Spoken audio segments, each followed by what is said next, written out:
Hi, my name is Jordan, and I'm a very passionate nurse who is very passionate about hospice. Something I wanted to discuss, a lot of questions that regarding hospice is like, how do you know if someone's ready for hospice? If their diagnosis doesn't seem like that short of time, or they have so much more time.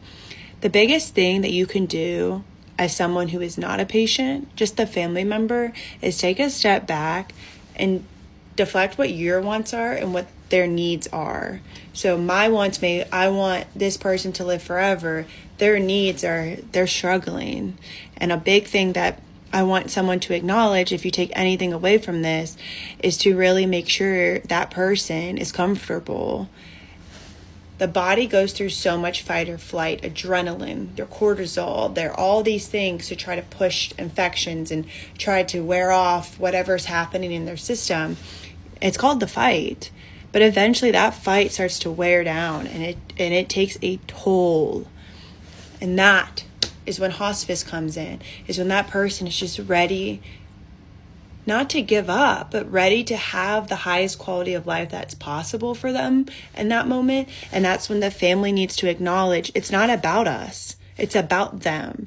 And it's about what they need and what their wishes are and how we best can support them. That doesn't mean as a family member or a loved one that it won't hurt.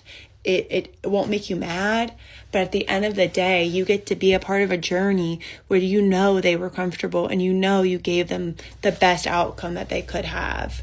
So I think a lot of times when you hear the word hospice, it scares people because you think they're just immediately going to die.